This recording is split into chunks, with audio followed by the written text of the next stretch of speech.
Welcome to the Purple Rock Survivor podcast. We are continuing our summer series about the 30 moments that shaped Survivor in the first 30 seasons. If you missed part 1, now would be a good time to go and download that and give it a quick listen. Just a quick refresher here. There are going to be spoilers about seasons of Survivor. So if you haven't seen all the seasons, now would be a good time to tune out. And of course, you can find our discussion of these moments on purplerockpodcast.com. We'll be writing them up. We'll be offering them for you to vote on whether or not they should qualify as moments. But you can listen to us argue about them and try to convince you right now. We already covered seasons 1 through 10 in part 1. We're going to start part 2 with season 11, Guatemala, the Forgotten Season. Andy, I'm sure you haven't forgotten about it. What's your first moment from Guatemala? Yes, just like Bobby John and Stephanie, we are coming back to Guatemala. Hey, what a moment. What a moment? Not an influential moment, I don't feel. Did you have them? I did. Okay, well, let's talk about them. Sorry. Okay, so Stephanie and Bobby John showing up because they didn't start off on the tribe. They walk out and are added to the tribes. They become the very first returning players in a non-all-star season. Mm-hmm. That sets a template for future seasons. It became, we don't have to do a full-on all-star season. You know, we can sprinkle in a few here. We can do half and half. You know, we can play with how we want to have returnees on the show. And definitely it was the first. I guess my argument is, how influential was it if they never freaking talk about Guatemala, right? It's just like, that was such a smashing success. We have to do it again. I have to say, strong argument there. Yeah, so that's why I didn't have it. It's just, in fact, you could make an argument, how could anything in Guatemala influence it if the show refuses to acknowledge the existence of Guatemala? But I actually do have two things. So that's my argument against Bobby John and Stephanie. I will listen to other arguments for, but just, yeah, I don't feel like bringing back Bobby John and Stephanie is what nailed that. The one I have, and I actually teased this in a way that nobody got on my Twitter, the 11-mile hike that starts Guatemala, kind of related to what I was saying about Palau.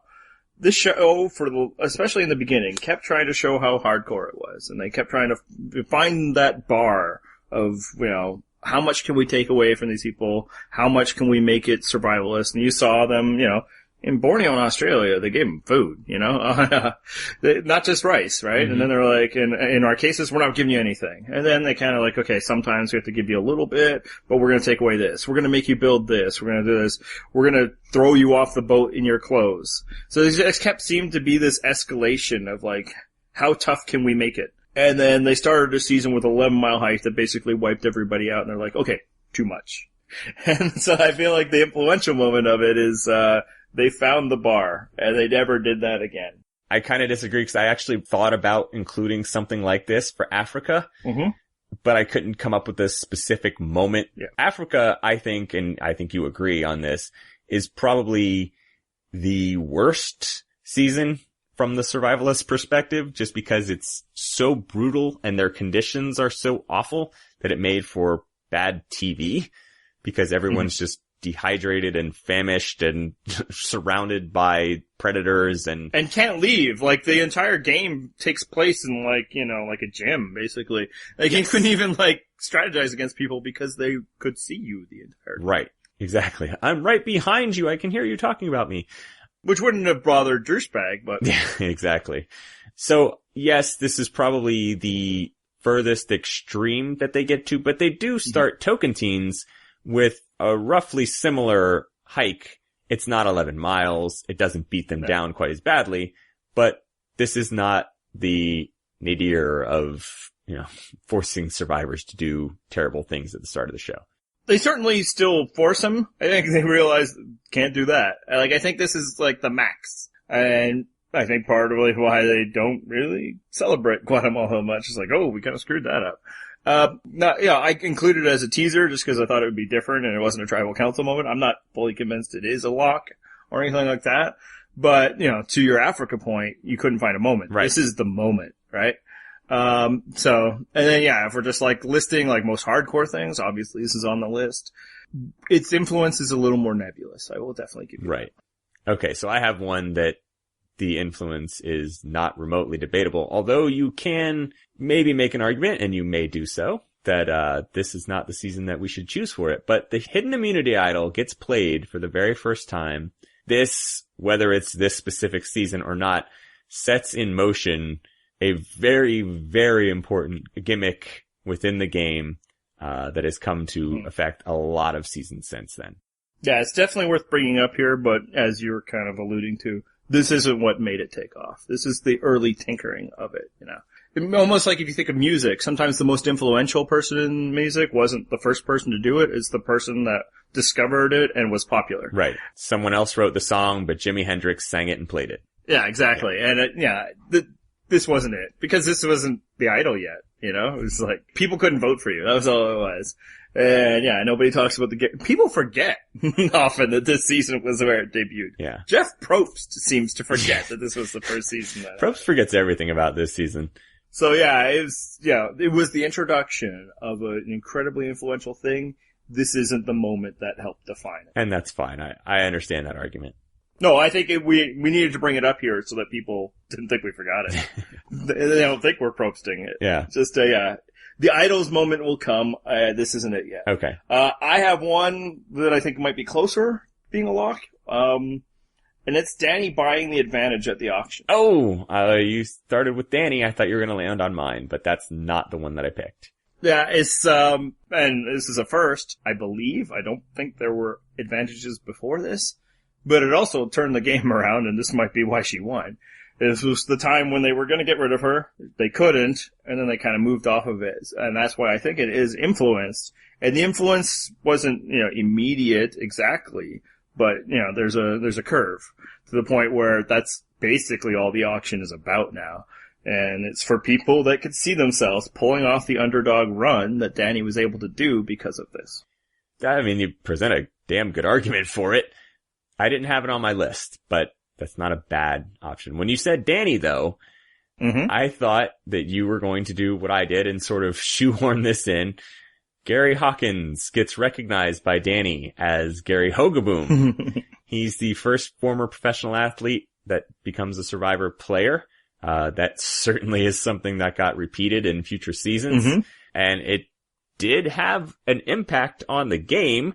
It's tough to tell how much it did in this season just because, Gary gets a little scared that Danny recognizes him and then has to deny the rumors, and he's just a landscaper who happens to be a very tall, athletic, older man. So I needed some way to wedge in. This is the first athlete that played Survivor. I think this would be this isn't like the Underpowered Idol that was also a Gary play. Gary Hawkins did help set a template. I just wonder if that's really, is that really a big thing, or is that just kind of a footnote? And not just like Gary, but like the existence of former athletes or pseudo stars. Is that a big part of Survivor lore, or is it just, it kind of happened? I don't know. I'm willing to debate that one. Like I said, I felt like it deserved mention, though. Yeah, basically the introduction of Gary Hawkins, or... No, the recognition of Gary Hawkins. Hawkins Hogaboom. Yeah. Alright, interesting. We'll see how that one shapes up. I'm not shooting it down, but yeah, it just kind of happened. If you're talking about the biggest things that are Survivor, I don't know that sometimes athletes appear on it is one of them. Okay. Anything more? That's all I had for Guatemala. Okay. Well then let's move on to season 12, Panama/Exile Island. I prefer to call it Panama. I only have one for this, even though it felt like there should have been more. And this is kind of what we're getting at. Seasons that, were eventful, were even good, sometimes even great. At a certain point, a lot of stuff has been done, and it's just playing an awesome cover of an existing song. Yeah. So, my one, and I assume you're going to agree with this, especially given your argument about Guatemala, Terry finding what we now know as the Tyler Perry Immunity Idol. Yeah, I still don't have it, and that's the thing. I might be wrong here. When did the idol become important? Is it him? Because this is why I didn't have it. And again, I'm not arguing necessarily that you're wrong. He didn't do anything with it. He didn't have to. I know. But then it's what did he influence? What did Terry's idol influence future game? because it basically just became a nothing thing. Like, I feel like if he had done anything with it, then we can give him credit. It was Tony's idol. Not the Tyler Perry idol. A thing we all talked about and seemed momentous and ultimately meant nothing. I can see that. I just feel like from watching the season, at the time, it certainly seemed important. Yes, there was so much discussion of its power and, we have to watch out because even if Terry does lose the challenge or he could give it to somebody, like, it had a pretty significant effect on the players of the game. Now, it certainly didn't affect the outcome of the game, if that's what you're getting at. Well, and I was just like, I don't know if it affected any future developments of the idol. Right. I don't know if it changed or helped form what people did with the idol, what people did in Survivor because of an idol, what Survivor did itself with an idol. I just kind of feel like it was, if we're breaking down Panama, it was one of the top 5. So then are we pushing the idol discussion back one more season? Yeah, okay. One more season. Understandable. All right, so what do you have for Panama then? I have Cirie's 3-2-1 elimination of Courtney. That was a maybe for me. Basically, the influence here is why Cirie did it was she recognized that Courtney's goatness was a threat to her. And it helped shape that idea, and I think it's happened a few times. Not a lot, but it still happens that there are other ways that people can be threatening to you. And it's not necessarily because they're going to beat you, but because they're going to take your spot. Yeah, it's tough because I certainly debated this one, and I love Cirie, so I'd love to include her on this list. But that was a motivation for me as well, and I don't blame you. It was just hard for me to justify that particular move had a strong impact on future seasons. I couldn't name too many examples of a similar situation. Yeah, that might be where we need to do the work. Has that come up again? The other way I'd say is influential is that Cirie was able to control a vote without a majority. So much about Survivor now and then, but it's like, I need all the numbers. And, she was able to figure out pluralities also work. And, I can understand that Americans don't understand any other kind of voting system, but one choice or the other. But, you don't need 4 of the 6 votes if you can get 3-2-1. Right. So, but again, how much does that come up? I don't know. Yeah. I feel like it introduced an element of gameplay, but this isn't like the biggest strategic list either. So, right. Yeah, it would be interesting to see where that shapes up, if at all, when we make the list. All right. So what else you got? That's it for Panama. All right. Well, then let's move on to season 13. Here's the idol! Season 13, Cook Islands, aka Survivor Race Wars. All right. Well, you know what? We've teased it so much. Let's start with the idol then. You want to put the idol in here then? Yeah, I think because Yul finally did something with it. Now, he didn't play it, I believe, at all. He didn't. Because nobody voted for him. Right. But he used the idol to influence the game. The moment is when he used the idol to flip Penner to their side. Right. And that's what flipped that entire season, and I think it also set the template for future use. Is that the idol isn't just a tool to eliminate votes. It isn't just about voting. And in fact, if you're waiting for the vote, you've already lost in most cases until this most recent season. Nobody who has received or who has had to save themselves with an idol has ever won. Until, Mike just did. Right. The idol has other powers, and that power is influence. Those powers are relationship building, and those powers are fear. And I think that that move and that moment helped shape all of that to come. Yeah, and I see the argument, and I think I'm actually convinced. I think we call it a lock. We put that one in. Yeah. Yeah, and basically why this and not, the earlier is because, Gary's was just kind of a thing that happened one episode, and then he was gone the next. And Terry just didn't do anything with it. We were screaming at him, even though we didn't really fully understand. Like, do something. Give it to an ally. Do something. I understood why he didn't do anything. He felt like I might, for the same reason why Mike didn't in the most recent season. But there was no template set because nothing happened. Yeah. Here, a template was set. Yeah, the odd thing for me, though, is that I sort of put the Penner flip into something else as well, which is that it led to an all-minority underdog alliance. Although, I guess the argument against that is it's never happened since. Exactly. So even now, I don't know that you can say how influential that was since it didn't happen again. Yeah, and obviously, other than the very next season, it couldn't happen again. Exactly. Because never enough minorities to even form a minority alliance. So yeah. And the other thing I have for Cook Islands, I don't know if you have any other, but this would be my second and only other, is this is the first time we see a Final Three. Now, is that more just like a first-time thing, or was it influential? Because why they went to the Final Three, and I think this is where I could argue it, is they were tired of seeing great players go at 3. Yeah. Yeah, and people just dragging a goat and then becoming very incredibly uninteresting. This season is probably the biggest head-to-head matchup we've had since.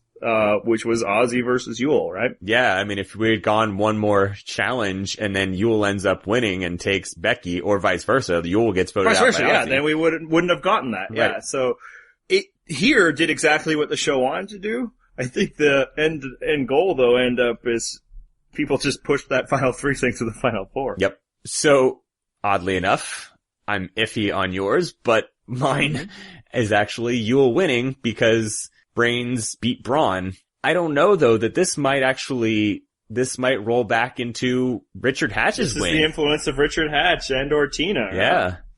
It's just another confirmation that Braun and challenges aren't good enough, you know? Yeah. If that, like that, and there's a couple players maybe we could point to, and that's just because there wasn't a better choice. But when presented with something other than that, Braun will lose out every time. And yeah, I thought about it too because I love Yul, but yeah, I do think Yul is just another example of how influential Richard was. Yeah, I think I'm convinced I'm gonna scratch that one off my list.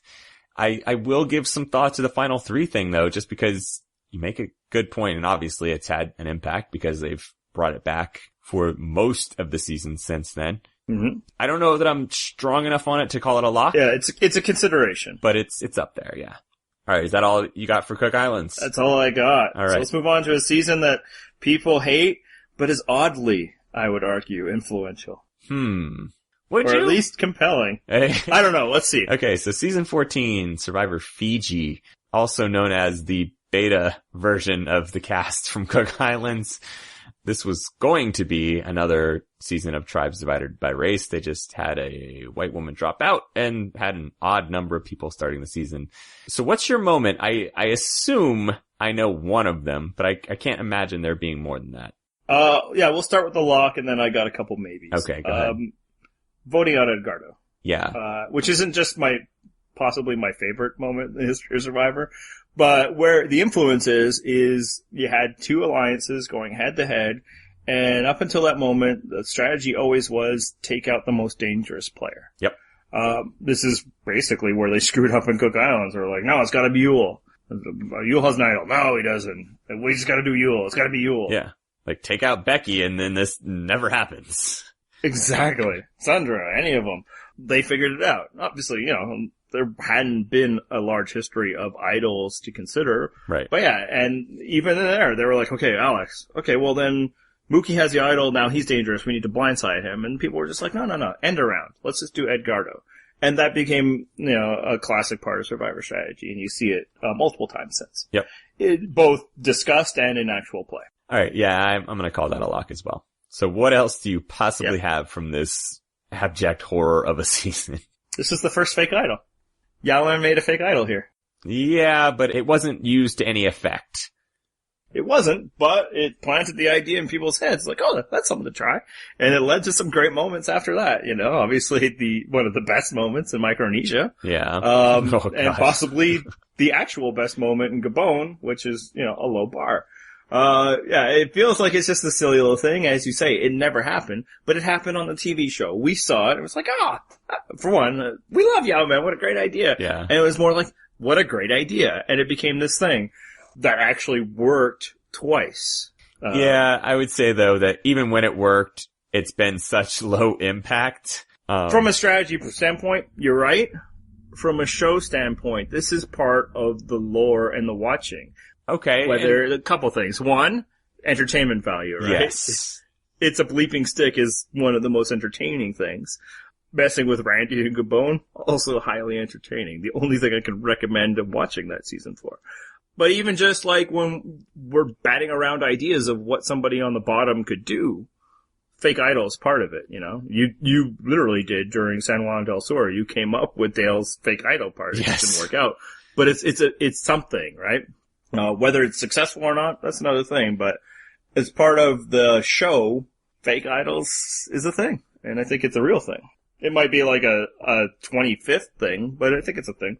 It's iffy for me, and again, part of it is I don't know if this is the season, because it doesn't happen, and it's crafted, but it's not played. Yeah, but I would say, the counter, I guess, like the biggest moment comes later in Micronesia. Do you think Ozzy came up with that idea himself? I do not. There you go. All right. Anything else from Fiji? This one's a little more tenuous, but Yao Man dreams in the car. And that basically this killed the car. No, I'm gonna say sponsorship killed the car. Well, but what I'd say is the sponsors like, man, before all this, people were talking about a curse, like winning this is a curse, and now people are like actively giving it away. That's not the advertising I'm paying for. Anyway, I wanted to bring it up. We don't need to debate it any further. I just want to put that in there. I can't believe you had 3 from Fiji. Yeah. Season 15, Survivor China. I really like this season, and I have none. I'd say this is where throwing the challenge becomes a part of Survivor. And I debated that only because, it's a good strategy, but is this the moment that the idea comes up? No, I mean, there's been thrown challenges before. It's been suggested in previous season. It's been executed in previous seasons. How is this one more influential? Well, which other seasons? I mean, it's happened as early as Africa. It's proposed in Marquesas, but here they go through with it, but partly as a result of a poorly designed gimmick from the producers of a tribe swap, sort of. Mm-hmm. Tribe kidnapping, if you will. I don't know. I feel like it's more of an exploit of a twist than it is some sort of lasting impact. So yeah, here's my argument for it. So I think one thing is it could just get into is like maybe throwing the challenge is just something that people were always going to come up with independently. Thus, is there any influence one on the other, or are they all situational? One is I feel like the Africa one was so like brushed over that I don't know what can influence. Like because it worked, the show didn't really, harp on it very much. Mm-hmm. Which is also one of your heavy clues of why Mike was getting a winner's edit, is that they didn't make him look stupid. Right. As you say, Marquez is brought up, but it doesn't happen. I'm not sure if it was brought up in All Stars, like in a quick aside, like maybe Rob should lose to protect Amber or not, but like this is the moment where I think throwing the challenge took center stage, and it influenced things in 2 ways. One, I think it became a strategy that players thought of and they saw, and real people watched that and like, yeah, of course they did. And thus, I think from here on out, it becomes much more of a thing. And for 2, the show set it up as such a bad thing that I think this is where you get the visceral disgust amongst fans of the idea of throwing challenges, the Eliza type disgust. So it's like you saw both ends. You saw it influence strategy going forward that, yeah, you should do it. It actually worked out. And B, the show saying, this is such a black mark on the game, you horrible people. I would say if there is any influence of throwing a challenge, if that makes the list, I do believe that this is the one. Okay. Well, I mean, I like PG, so I mean I would like to include her on the list. The same thing with the Suri thing. Like, I like her. It'd be great if she had a moment. I just, again, like your argument that you made earlier, are players in future seasons thinking like, oh, I should throw a challenge because PG did it? Or are they thinking like, hey, it would help my game to throw a challenge here? Yeah, and that's obviously a question that, for one, I could never answer, but that is the one. It's the same as like, the very first episode of the show, they decided to vote out an old lady, right? Right. Well, I think people were going to come to that decision pretty much anyway, right? Right. It's like, oh, we're surviving and competing. This person can help me do the least. Let's do that. Yep. So yeah, we're quitting, like Austin. Did that break the seal, or is this something that people were always just going to come up with when presented? I think the argument here is, yeah, I do actually think people in future seasons were thinking about this 2 ways. Either A, they were thinking about it like, yeah, it can work. They got rid of somebody important. Like, the bigger fans might have thought that way. And 2, other people might have said, we can't do it. Look how bad it looked for those people. Because it was presented like it didn't work. Oh, and Jamie's an idiot and all of this. So it's like, I think it might have influenced both ways. The people that were then emboldened to throw challenges, and the people who said, no, flat out, throwing challenges in Survivor is a dumb thing to do. So, do you have any more from China then? This one I put on there, and I'm not sure. Basically, the blind side of James. And my argument, at first I wasn't going to put it on there. It's a big moment, but where's the influence? The influence is basically you can beat people with idols, and the time to do it is when they're not expecting it. You know, the idols are not super powered. Now, it helped, obviously, in this season that it literally wasn't super powered, unlike the season before. Right. So. That was more about James not understanding game mechanics than it was. And that's totally it. Okay. So we can take that off and move on. And, you know, to your credit, I thought of the exact same thing. I was like, oh, it's so memorable, it should be included somehow. I don't know that it influenced stuff going forward. Yeah. If any of you think that I was onto something, present a bigger case. I was similarly ambivalent. Right. And that, my argument basically is, it showed that the idol it can be beat through different means. But I feel like actually there's probably a future moment that is more influential in that. All right. Well, let's move on to season 16, Micronesia, aka Fans versus Favorites. This is a season that you do not like, so I'll let you start. What do you have for this one? All right, do not like is a bit of a misrepresentation. I think it's overrated. Okay. I still enjoy it, and kind of part and parcel of that. My feelings of it being overrated also helped me think that I don't think it's that influential. And the arguments kind of go together. Because people are like, oh, he's insane, which I get all the time. So much of what happened was just because people who knew what they were doing were going up against people who didn't. And thus, most of the things that happened this season are just so situational. And it's like, is it that influential that, like, Eric gave up an idol, or Jason, thought he had a stick, or he gave up, or didn't play an idol? Or is it just because these people were stupid and the other people weren't? But at the same time, if it happened on TV and other people saw it and were like, I could do that, maybe perhaps against less stupid people, then certainly it was influential. So I will listen to arguments. The only thing I had was the forming of the Black Widow Alliance. Okay. And that sort of ties into mine. I actually tried to pick a specific vote, and I picked voting out Ozzy. Yeah. I mean, it's the same concept, and I think the reason why it's influential, and I think I've made this argument before, but I think those women, particularly Parvati and Suri, realized the way you get a female winner on Survivor is make the only options females. I think that's why that alliance took place, and it totally panned out for both of them, although Suri ends up getting screwed at the end.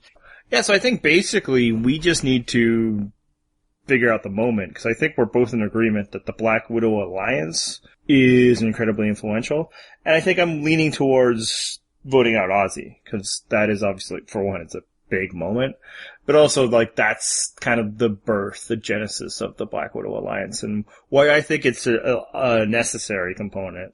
And I'm not just bending rules to make, an alliance or people is we're always hearing about the dreaded women's alliance.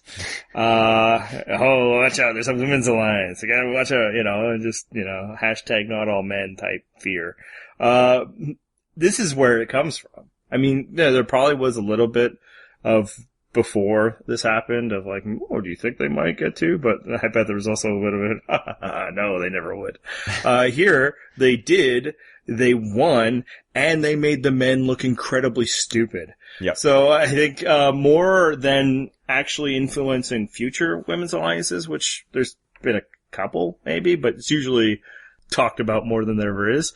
This is why there probably isn't as many successful women's alliances, because dudes won't just let it happen because they saw what happened to the dudes on this season. And yeah. So yeah, I think it's incredibly influential for that reason.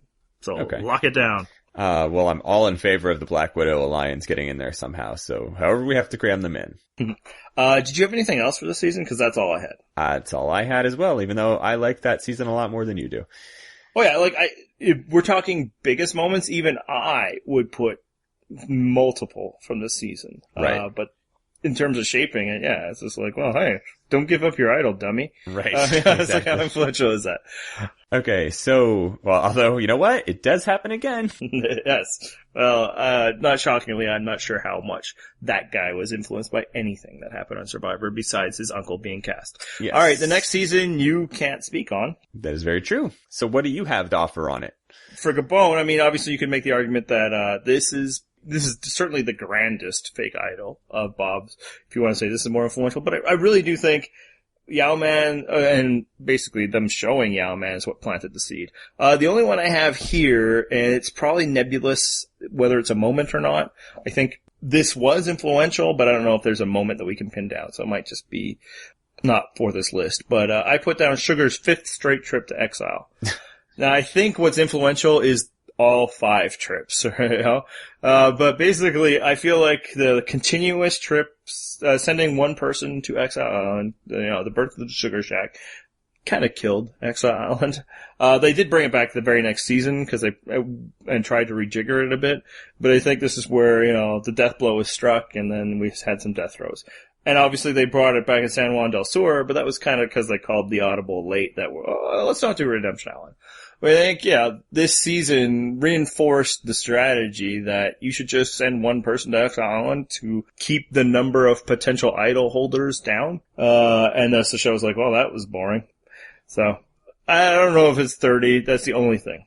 Yeah, I can see an argument for it. I just don't know that it makes the list. Yeah. Tocantins, one of your favorite. It is. Sadly, I have nothing for Tocantins. And again, it's probably, I think it was one of my top 5 seasons. And there's just nothing in that season that hadn't really occurred before, at least to me. It didn't seem that influential to future seasons.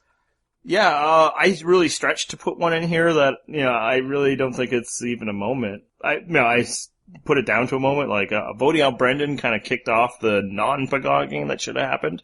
And this is where we saw kind of a minority split the middle. But it's not a moment, it's just, it's a thing that happened. And then it would happen again. Although at the same time, I don't know if it was influential. If it was influential, people would have allowed it to happen again. Right. I think this is one of the reasons why I don't rank Tocantins highly.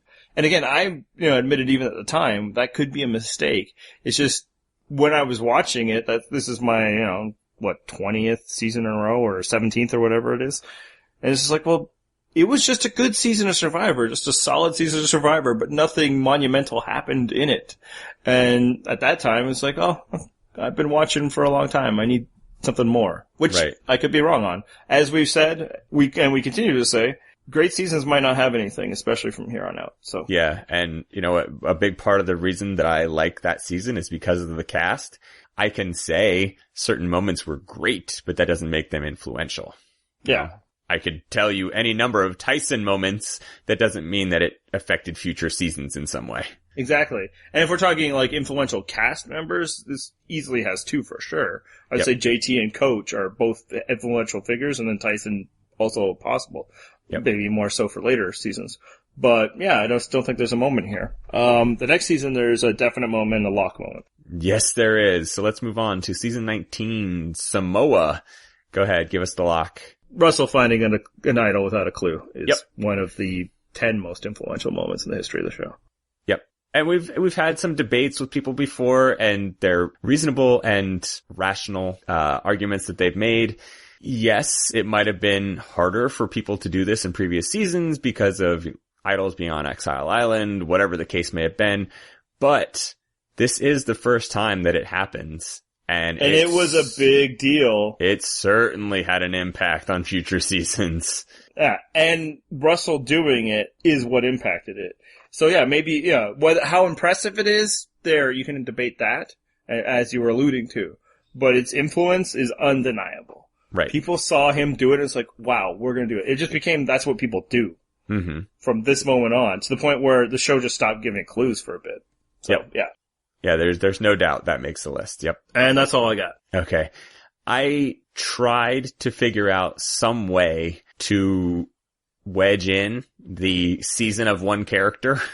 but it's a cumulative thing, not a moment. Yes, I could not pick a specific moment that could illustrate that. So unfortunately, I got just the idol thing here. All right, let's move on to our favorite season of all time, Heroes vs. Villains. Season 20, Heroes vs. Villains. I have multiple from this season. I'm sure you do too, so you go ahead and start us off.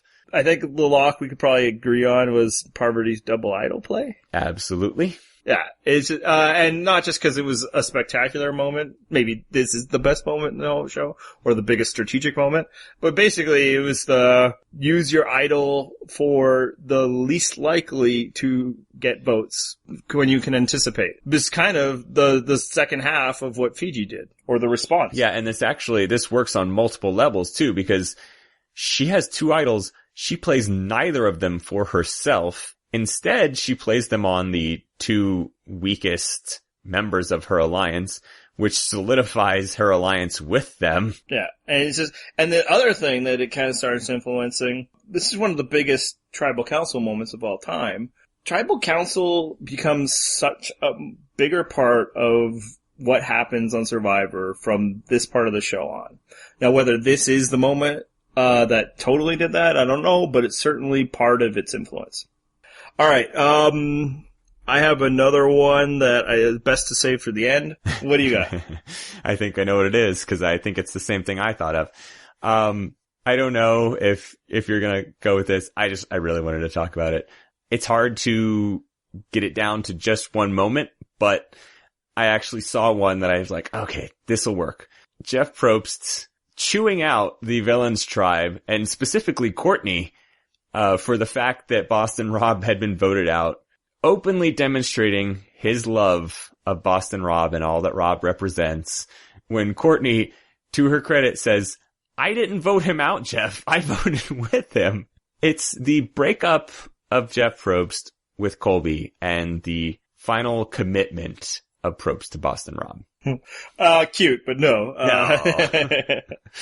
Cause also, like, you know, I think where you're trying to find, and I couldn't even necessarily argue if this is the moment or not, this would take some really deep digging, is when Probst changed to, you know, this cheerleader influencer. I think he'd been doing it for a while. I think that's just a gradual change. I don't think there's a moment to pin down.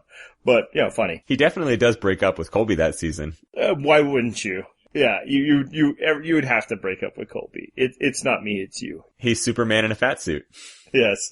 I'll go to one that I think might be a little more legitimate. Okay. And what's interesting is it's a moment that didn't work, but I still think it was heavily influential in that, the vote split that failed. It's not the failure part that's influential. It's the let's split votes to diminish the power of the idol. And it should have worked if, you know, someone didn't completely screw it up. And then that just became the play. I mean, from this on out, people were like, okay, we'll just split votes. Okay. I can maybe see that one, I suppose. Cause not everything is based on, results, right? Sometimes it's process, right? And people saw the process and it's like, that was the right play. But Tyson made a monumental mistake, and it didn't work. But it'll work if we do it. And from Heroes versus Villains on, vote splitting is just the norm. Yes. It becomes strategy du jour. Yeah. Okay. I mean, I can see that, I guess, if you want to call this the genesis of that strategy. And you can't say that people didn't notice, right? I mean, it led to the downfall of Boston Rob. It's the biggest season of this half of the show. It's not even just the genesis of the strategy. It's the impact of the strategy. Well, yeah, I mean, impact is like, that was perfect, and then one guy screwed it up. So yeah, I think, you know, it was the first time, it was high profile, and I think it shaped it from there. What else do you got? I'm a little surprised that I thought you would actually bring up in Samoa, Russell losing. This is where I have it. I feel like... Yes. Okay, and I bet your reasoning is the same as mine, which is that watching Samoa, most people got the sense that, hey, Russell deserved to win that. I can't believe he didn't. There was this huge outcry. Oh, he was the best player. When you watch Heroes versus Villains and you see him not only lose, but get no votes at the end, you realize, I think that's when public sentiment shifts and everybody realizes, oh, you cannot be the unrepentant a-hole and win this game. Yeah, 100%. That's it. Him losing in Samoa was treated as an injustice.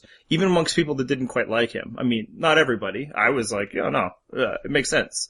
Even though at that point I was rather entertained by Russell. Yep. But yeah, and it was this whole thing, and people didn't think Natalie deserved it, and there's still obviously people. But yeah, as soon as you see him playing the exact same way, and lose more, like, oh, okay.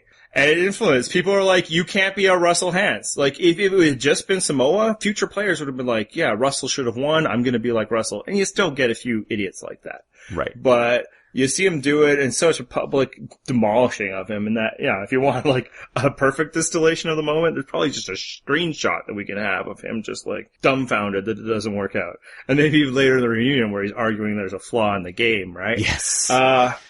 This was the lesson to future people. You cannot win if you're like Russell Hantz. Social game matters. Yeah, and I think there had been a a prevailing sentiment like, oh, okay, well, the Samoa jury didn't vote for him because they're idiots. But then when you have a jury full of all-star Survivor players and they give him even less votes in a final tribal council, that's when it sinks into everybody like, okay, yeah, Russell's just not playing the game well. Yeah. So yeah, I have Russell losing again as a lock. And it's interesting because it is about Russell losing more than it is about Sandra winning. Absolutely. To take nothing away from her. Her winning is just a great winner. Yes. Russell losing influenced what people thought about Survivor, how Survivor treated itself, because I think by then they were a little tired of Russell's shtick. Not so much that they weren't going to cast him again, but I think they realized this thing's important. I think the idea of the social game and how we properly recognize it was vaulted into the lexicon. So yes, Lock it down. All right. Instead of talking about the next season, I was thinking we could lump the next 4 seasons together. Nicaragua, Redemption Island, South Pacific, One World. Do you have anything? I do not. I have one possible that I don't actually think I have. The only thing out of 4 seasons of Survivor that I could think of, maybe possibly, was Boston Rob introducing the buddy system in Redemption Island. You see it a bit again in South Pacific, in Caramoan, but I think that's it. I think it was just kind of a thing. I think most people recognized, well, awesome by Rob, it's not gonna happen. I'm not gonna let it happen. So I got nothing. Yeah, that's not gonna cut it for me. That's the biggest impact out of 4 seasons I could think of. Otherwise, for one, again, most things have been done. For 2, these seasons suck, man. Yes. So you mentioned, so you said 4 seasons lumped together. I actually don't have anything for Philippines, but that's partly because at least one thing we put in a much earlier, or I had put under a much earlier season, and that would be the three tribes start. Is that what you have? So I actually don't have anything either. I considered it for Philippines, but I also feel like it's just not a moment, It's a thing. It's an influential thing. It's not an influential moment.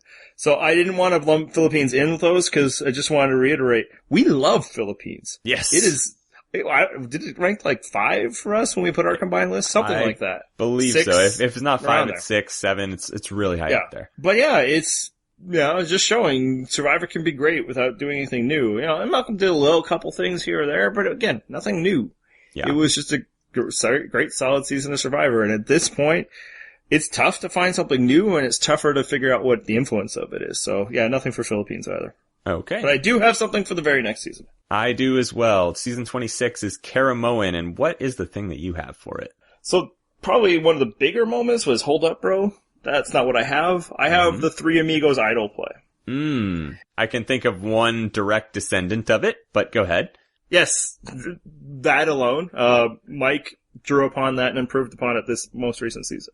But more, I think the bigger influence is while itself, we can debate how good a strategy, how effective it was in that game. I think probably the consensus is not all that much. The people just kind of went home Malcolm was gone the next episode.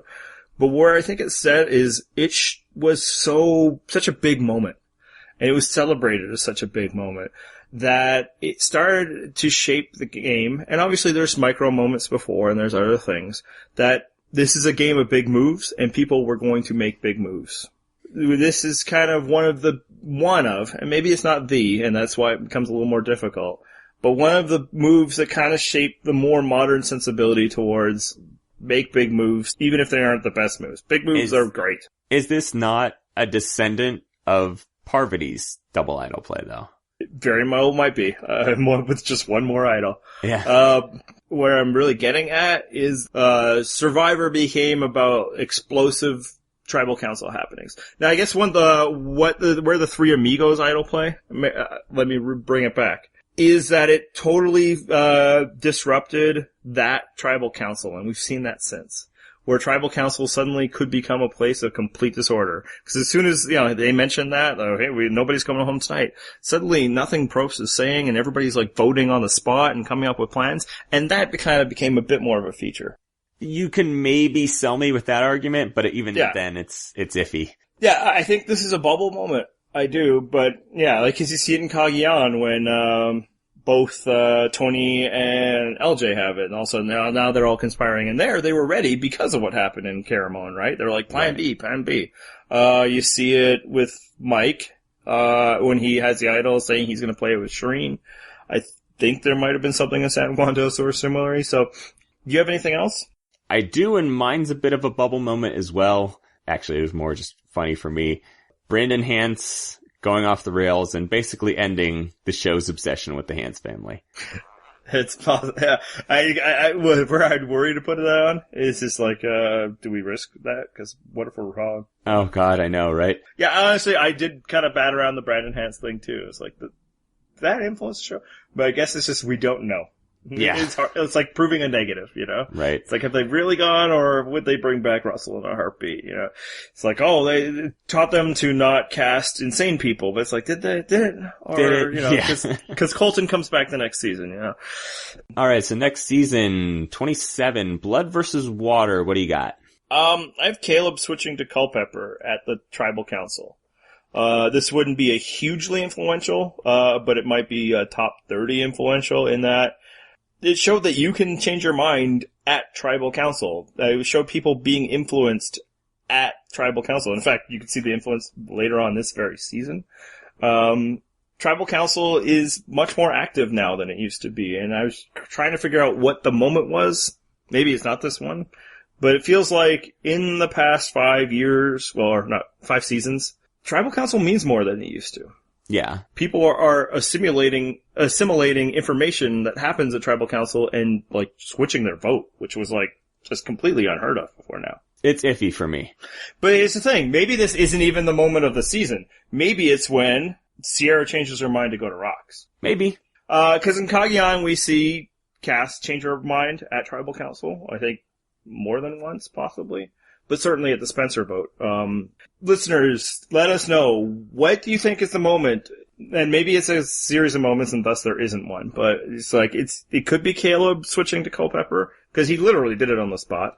It could be Sierra doing it then, or it could have been the Three Amigos before, or maybe it's something that comes after. Those are my candidates. Alright, I had none for Blood versus Water, so let's move on to season 28, Cagayan, Brains versus Brawn versus Beauty. What do you got? I think Tony's spy shacks, which we thought were laughable at the time they first started, are starting to have an influence on the game. Maybe people aren't necessarily going right out and, like, building hidey hole structures, but you saw Mike, like, hiding around, sneaking around, going up trees, trying to listen in. And I think that that's part of the influence of Tony. I find it's tough because obviously we're really new. I feel like Tony Vlachos is an incredibly influential player, and we're just not sure all the ways it's going to happen yet. It's so early on in the process that we don't know how much he's going to affect, but I obviously have Tony on there. It's just in a different way. And I chose the LJ vote as the start I have that too. The get before you get got era. I think that's the moment when you realize, oh my God, the Survivor is changing. This is going to set the tone for future seasons. Yeah, I have that too, so I think we can put that as a lock. I thought Spy Shack's like, we don't know. I think that's like not even a maybe for this list, but like that's something to watch, for future seasons, and we don't know yet.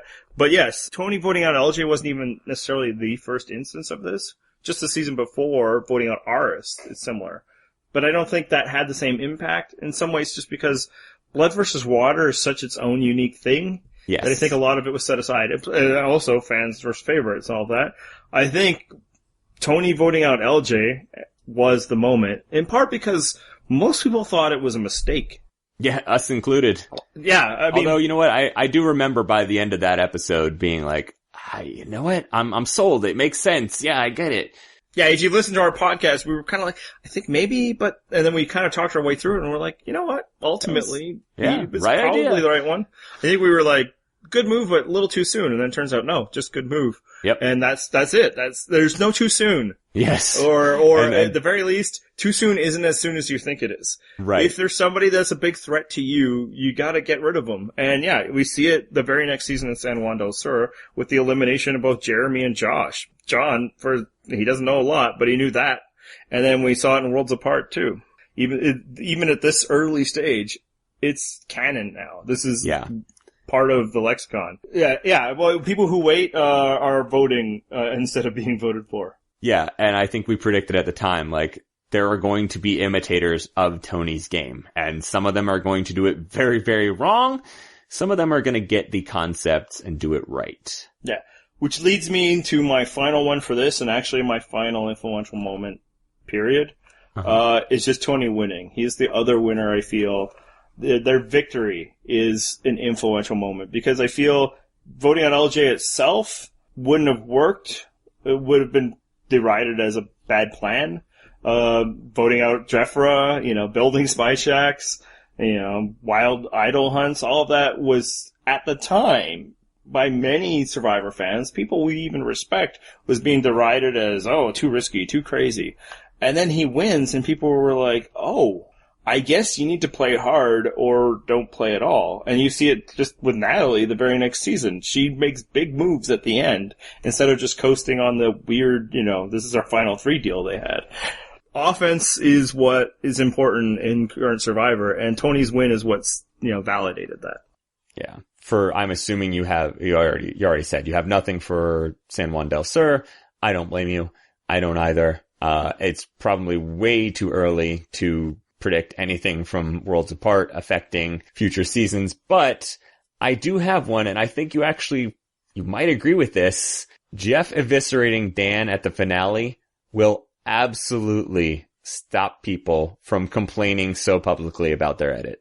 Yeah, I didn't even think of it, because it's just like, we literally can't tell what's going to influence future seasons of Survivor until those future seasons exist. But yeah, if you wanted to predict what could influence from Worlds Apart, yes, I think you nailed the biggest moment. And it's on air. This isn't part of the list. Yeah. The way he went after him is going to change the way people talk about Survivor, or survivors talk about Survivor. Right. I would say also Mike's win might be influential in a negative sense for future Mikes. In that, there had been a bit of a time when people were like, you know what? We'll get the immunity threat later. It's not that big a deal. Nobody's gonna win them all. And now, it's like, no, let's get him now, because he might win them all. So that could be an influence too. Yeah. I like yours. If I was ranking them, I think yours is the bigger, more impactful move. I think Mike's almost is like a reminder. We'll have to see. But like I said, I'm very confident in the Dan thing. It's too early to put it on the list. All right, so those are our contenders. I don't know how many we had, but certainly more than 30. So we need your help to help us pare it down. John and I are going to kind of start going over a list. We have our locks, and we'll start considering it, and we'll put together our preliminary list. But please send us as much feedback as you can. As John said at the beginning of the podcast, you can comment on this post at purplerockpodcast.com. But yeah, leave detailed comments of things we discussed, things we may have missed, because our list is not set yet. Where else can they contact us? You can also find us on Twitter. Andy is at Purple Rock Andy, and I am at Purple Rock Pod. You can send us an email. We're purplerockpodcast@gmail.com. Or you can comment on our website, as Andy just said, purplerockpodcast.com. We will try to get you guys involved in this process later on. We'll have some sort of voting involved. We haven't figured out the exact mechanics of how that's going to go yet, but you will have a say somewhat in how these 30 moments are chosen. So look for that on our website, purplerockpodcast.com. And you should be checking it out anyway, because it's a very cool website that we put a lot of work into. It was gracious of you to say we, mostly John. So thank you, John, and congratulations. Well, me and our good buddy Mark, who does our graphics at SoVisual. So, us. All right. So yeah, I think it'll be a fun summer of discussing some of the greatness and the great moments and the influential moments that help make the show that we love so much. Hope you enjoy it, and hit the theme music.